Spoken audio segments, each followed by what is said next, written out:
呢啲冇難度嘅呢啲係嘛？呢啲冇你頭先迪士尼咁上下迪士啫。哇！呢度有啲牙煙喎。佢係一個 extender 嘅 hybrid 嚟嘅，即係 plug-in hybrid 啦，當然啊，所以佢成個設計嘅理念其實係一部電車嚟嘅。冇錯。引擎其實係幫你淨係充電啫。我又唔會覺得呢600幾匹係好有刺激感嘅。咁大家可能都會問，誒同上次你哋試嗰個電 G 點啊？我今日有啲興奮嘅唔係因為我揸，係老實揸，驚驚地添。因為我識佢成30年咧，我哋傾好多車嘅話題，但係你甚少傾越野車嘅。係啦，點解咧？君子不立危牆之下啊嘛，明知嗰種危險，想做咩咧？嗱，今日就要喺危牆之下做一次表演。我哋今日試下 Denza 嘅 B5，第一次就奉獻咗俾 Real Channel 觀眾，亦都有得睇啦。希望唔好太論盡啦。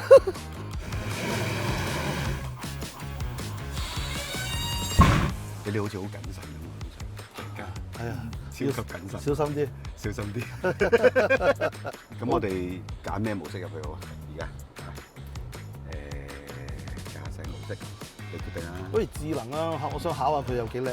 好啊，好啊，試下。你帶路啊，你行過。嗱，呢個水氹真係要慢慢過，太快速度真係個泵把都扯甩啦，有機會。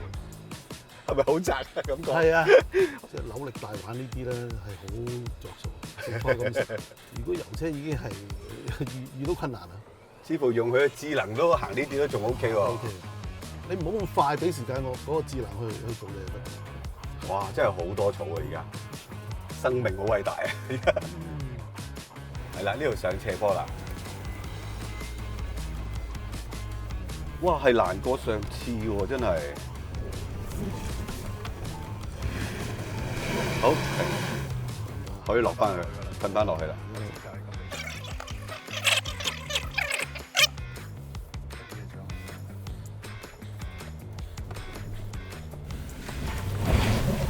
好，呢度睇唔到，有嘅話，我睇到啊，係得。呢啲冇難度嘅呢啲啊，呢啲冇。你頭先迪士尼咁上下啫。迪士尼。今次我係第一次玩越野場地啊，咁但係其實喺電視啊，喺YouTube 上高咧都睇過好多啦。再加上頭先開始之前咧係有個 briefing 啦，所以我又唔係話好驚啊，或者見到啲咩場面覺得係完全係出乎意料之外。咁當然啦，今日咧有幾位導師啦、阿會長啦，俾咗我哋好多幫忙同埋好多指導啊。咁我從中學到好多嘢。咁啊呢個咧真係要俾個 like 佢。咁我哋試下移行啦，咁應該唔使俾油啦，都要啊。跟住呢度考驗，即係如果唔識路啊，冇可能嚟到呢度已經唔敢再行。正常係唔會行嘅呢啲路，你揸住架更勁嘅四驅車，冇啲專業嘅大佬，唔知係咩嘢。係。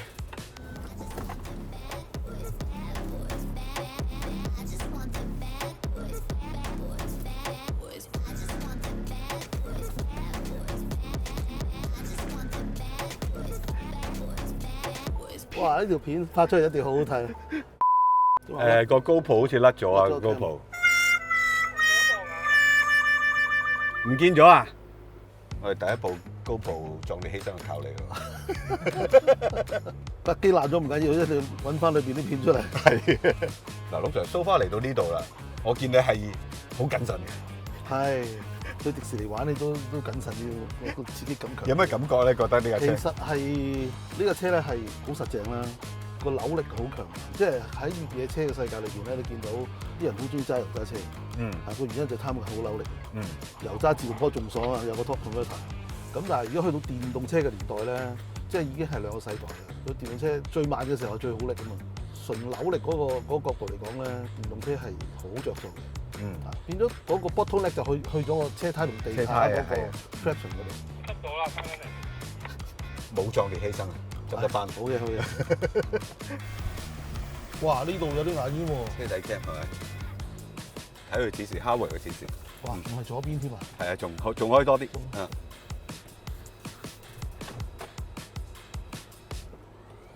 直排佢。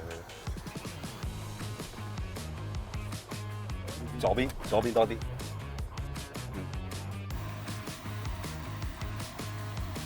呢度夠車啦23度， ，23啊，24，棵樹啦已經。哎呀，到棵樹啦，27啦。嗰27度我真係唔驚喎，因為我揸緊個電動車啊嘛。因為呢個設計係比油車都過得嘅話，電動車重心低咁多，所以我就覺得係絕對安全。即係除非我係個油門控制得唔好啊，叉錯腳啊，跌咗出去，否則純粹係講個傾側角度嚟講，呢個車好安全。哇！我哋用呢個 Q design 啊，係啦，穩陣啲。信賴科技啊，係啊，即係你點樣揼人工 ABS 都做唔到咁精微嘅控制嘅。不過佢呢個轉行又，你仲可以用個 brake 係，我都好似係好少見。咦，上獨木橋嘅喎，搖板嘅喎。呢個時候一定要信任啦。係啊，一定要信佢㗎。你睇到我睇唔到。係啊，搖板細個玩過啊。成架車揸上搖板。係啊。嗰個關鍵係要將架車停咗喺個搖板中間，而搖板係水平嘅。係。幾難㗎，其實。係難。我喺 YouTube 度喺電視度都見過好多玩呢啲啊，自己第一次玩啊。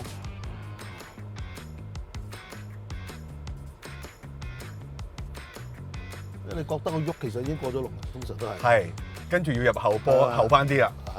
你見到佢喐。係啦。一感覺到佢喐咧，就要入翻後波，褪翻後幾 cm 嘅啫。好，開始啦，得，多得滯，有多得滯。嗰個搖板咧係好好玩嘅。其實我知道個原理喎，但係原理你明唔代表你就會做得到啦。因為你駛上去嘅時候，梗係側咗一邊啦。當你向前行到嗰個重心開始喐咧，其實已經過咗龍㗎啦嘛。但係你如果唔過咗龍，佢係唔會喐㗎喎。咁所以一定係喐到過咗龍，然之後褪翻後少少，即係好似我哋鬆幾粒子咁啊。你鬆到個車識喐咧，其實咧，如果你繼續鬆咧就會死火，你就要踩翻低少少。嗱，嗰個動作咧，我試咗2-3次啦，先勉強捉得到嗰個感覺喺度啊。得啦。冇喐啊！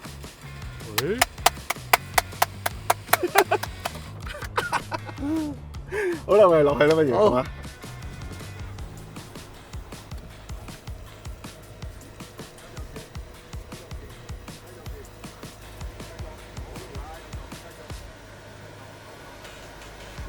好嚟喎！嚟啊！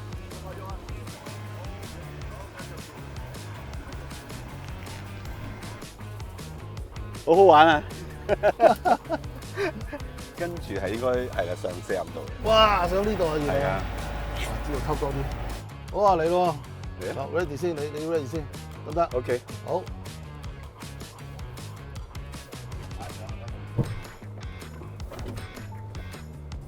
哎呀！問題就係我見到個45度咧，我個嗰個腦袋裏邊淨係記住油車嗰種做法咯，就係衝行踩上去。其實係唔啱嘅。當我衝行踩上去嘅時候咧，我聽到有啲衝擊嘅聲啊，有啲異樣咧，我就收油，一收油就更加做唔到。咁冇辦法啦，去到中間停咗咧，係冇辦法再起步嘅。架車幾好力都好啦，條車胎頂唔同啊，咁所以唯有落翻嚟。落翻嚟之後咧，我就 remind 自己，喂，呢個電動車嚟嘅，你揞住個油門，個摩打都夠力，慢慢壓到上去噶嘛。所以第二次咧就好似如履平地咁上咗去。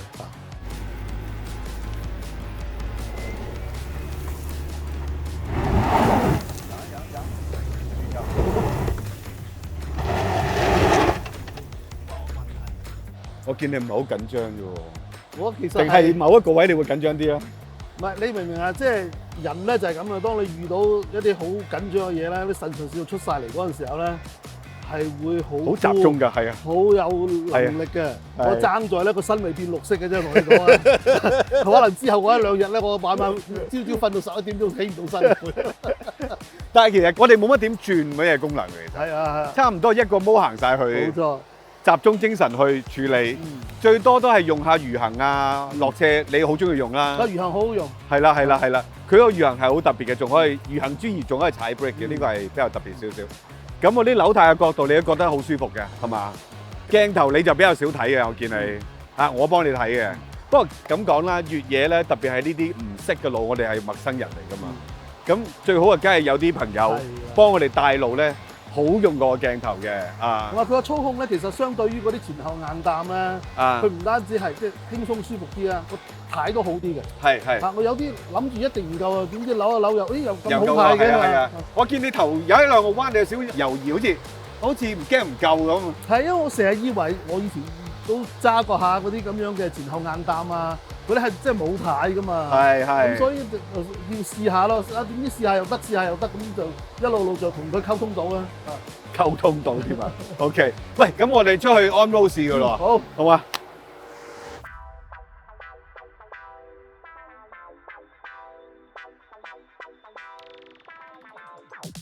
嗱，頭先就玩完越野啦，點都要試下 on road 嘅。不如咁啊，你又試下重腳少少，睇下聽唔聽到個引擎聲？好啊！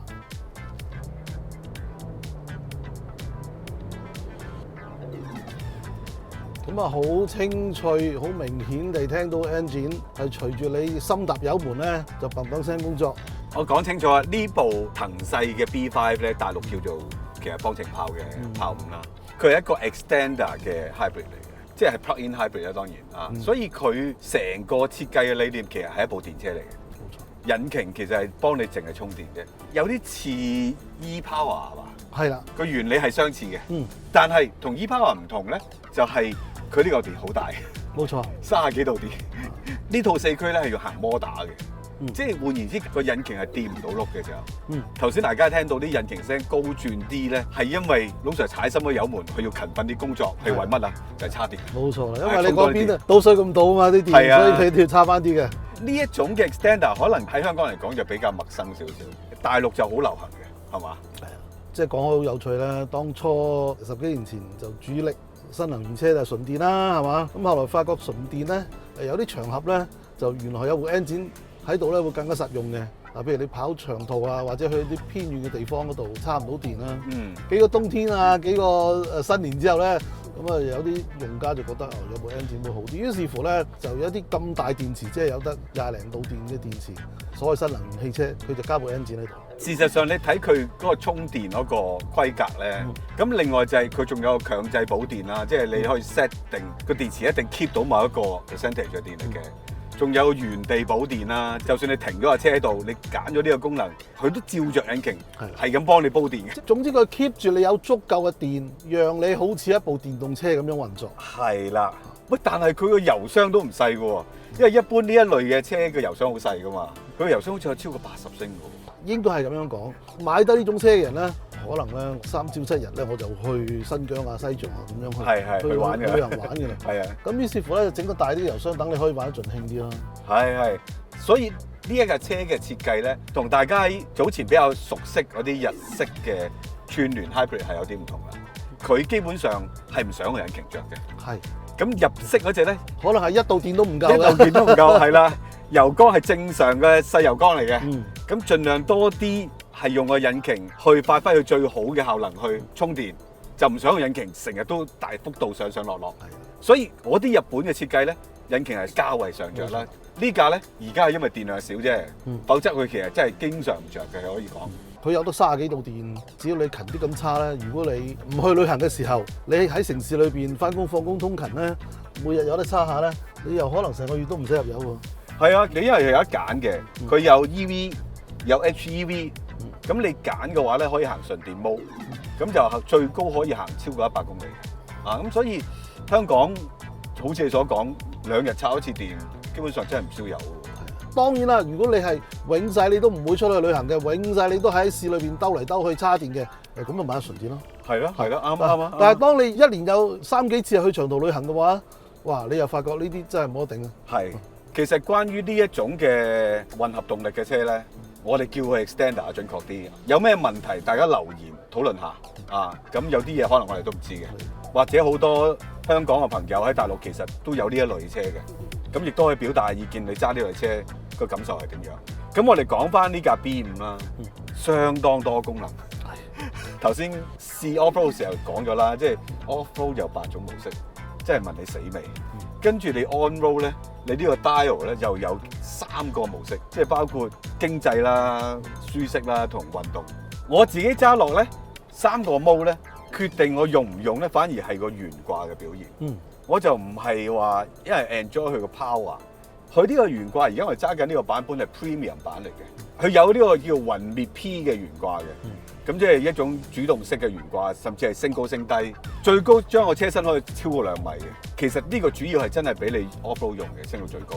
但係佢最低又可以即係挨近 1.9 啦。我哋入停車場方面咯。係啦係啦，咁當然個時速唔可以超過30嘅，否則佢又會升翻上嚟嘅。呢套懸掛係比亞迪集團即係比較先進嘅懸掛。擠咁多嘢落去，其實佢無非都係想做到架車比較萬能少少，因為陣式車架你就估到佢有某啲特性，但係佢又想用其他系統去打破呢種特性，即係令佢高速又快啲啦，轉彎又好啲啦，行車喺唔同嘅路況又舒服啲啦。其實係好難嘅，雖然咧呢一類型嘅車咧，可能佢用喺越野嘅時間可能得幾個 percent， 其餘90幾個 percent 都係 on road。但係因為你始終會有一刻去越野咧，於是乎車身結構啊、下盤嘅工藝咧，冇辦法唔做到咁粗壯嘅。而呢個咁粗壯嘅下盤零件結構啦、機械結構咧，就會產生一啲重量、一啲慣性咧，令到你喺 on road 嘅時候咧，令到佢貼貼服服、舒舒服服咁樣去工作咧，對工程師嚟講係好難嘅。係。我哋睇翻呢一架嘅設計啦，嗱，其實佢都諗到盡晒㗎啦。你見到佢嗰個驅動軸咧，哇，好犀利啊，成到豬骨咁粗，係嘛？前掛我哋見到咧係一個雙搖臂懸掛啦，下雞髀咧係一個鑄鐵嘅搖臂嚟嘅，好粗壯啊！如果唔係係頂唔順嘅，因為佢個扭力係勁過油車㗎嘛。係啊，超過700牛頓米㗎，係啊。而佢上高咧嗰個搖臂咧，佢用翻呢個鋁嘅，即係能夠減輕，盡量減輕。我哋喺 on road 嘅過程裏邊咧，我哋感覺到車身嘅跳動啊，抑壓得好努力啦。其實市面上有咁樣嘅越野性能嘅呢啲咁嘅4驅車咧，得幾個牌子咧，大家噏得出嘅啦。咁我哋如果比較一下嗰個 on road 性能咧，我覺得佢以咁強悍嘅性能嚟講咧，呢一個舒適性咧，我就可以接受。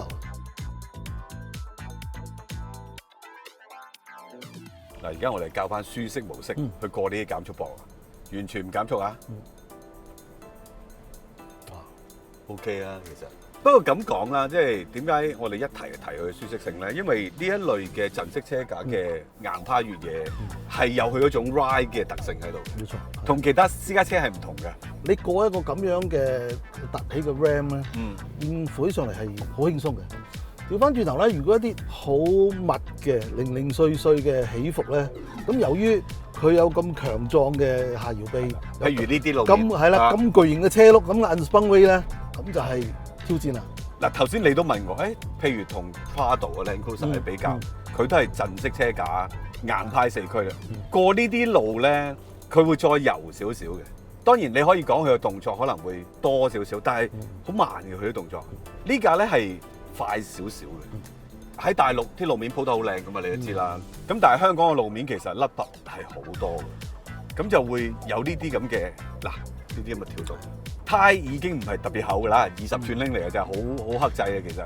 但係關於舒適性咧，我想講另外一個 point。頭先試咧，我個空間有啲混亂我感覺，因為佢係一個硬派陣式4驅嗰種嘅高度啊、闊度啊，甚至個 damping 都係似嘅。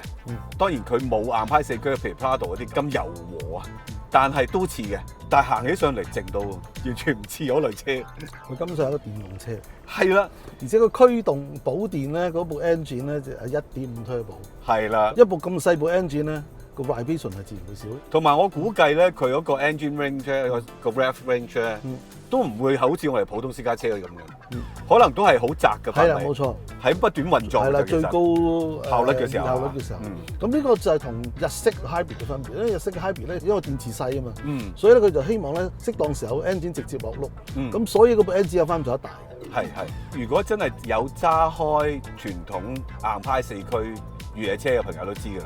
當你真係喺 on-roading， 你真係踩下油啊，70-80啊，100啊，甚至去到國內120咁樣去行咧，或者突然加速咧，你會感覺成架車係充滿晒機械感嘅，引擎狂轉啦，即係要高轉啦，波箱又要轉啦，4驅又喺度喐緊啦，係一大間工廠喺度做嘢，係提供你需要嘅大扭力啦、高速度啦，但係呢架好似冇嘅。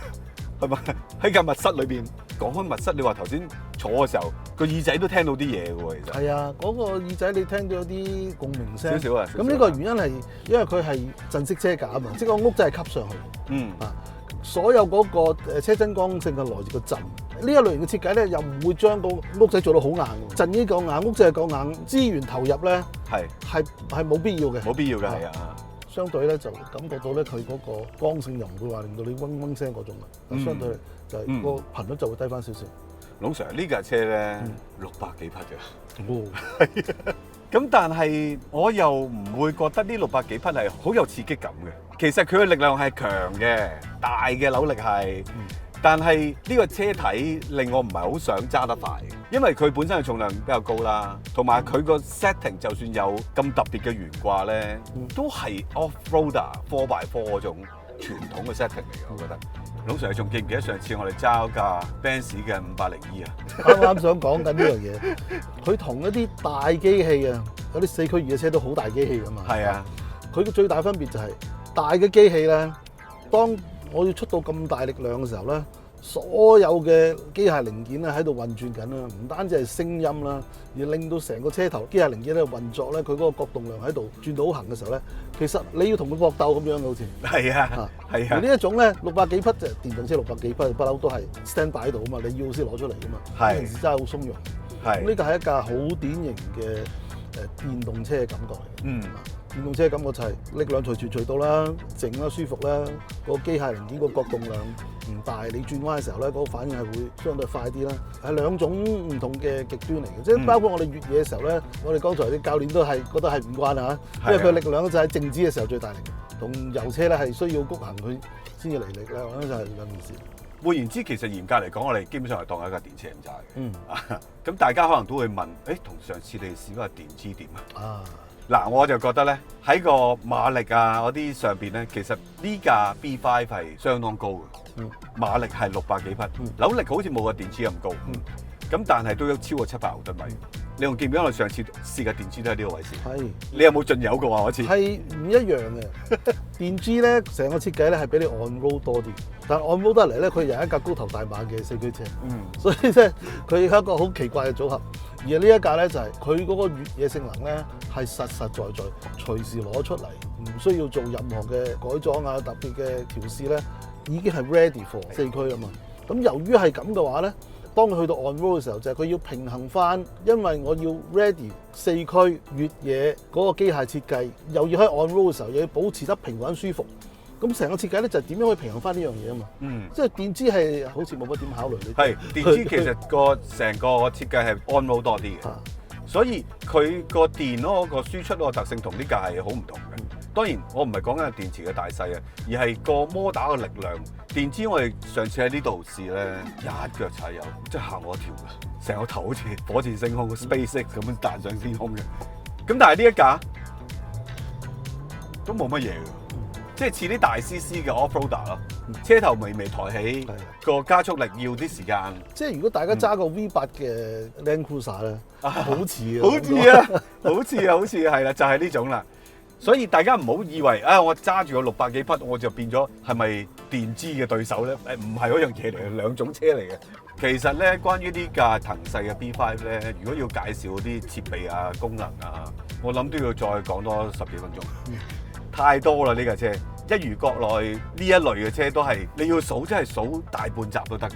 咁我哋今次嘅集中點係關於呢一種 extender 嘅設計啦，仲有就係呢架 B5 係一架傳統嘅4x4，但係佢係用咗一啲比較新嘅設計去令到架車好似能夠應付更加多嘅不同情況，做到唔同嘅特性出嚟。咁我哋就去嘗試從呢個角度去介紹呢架車嘅。呢架 B5 咧 Premium 版係50幾萬啦。就唔係電車嘅價錢，係佢享受唔到電車嘅稅務優惠。我相信會有留言講㗎啦。喂，呢架喺大陸30幾嘅啫，唔使40萬喎。呢架都應該係綠牌嚟㗎喺大陸。當然啦，係啊，喺國內有一個政策就係插運啊 ，plug-in hybrid。只要你喺純電模嘅時候，你行走得到50公里以上嘅話咧，你就合資格可以享受到新能源車嘅政策。咁啊，即係出到綠牌啦，唔使搖號啦。係啊，稅務優惠。喂，其實香港都應該咁樣啦。香港地方咁細，叉電方便。如果我有得10零20度電，我一樣係可以大部分時間係唔需要用油噶嘛。其實係嘅。嚇！但係我適當時候，我港車北上嘅時候，我又就變翻做入油。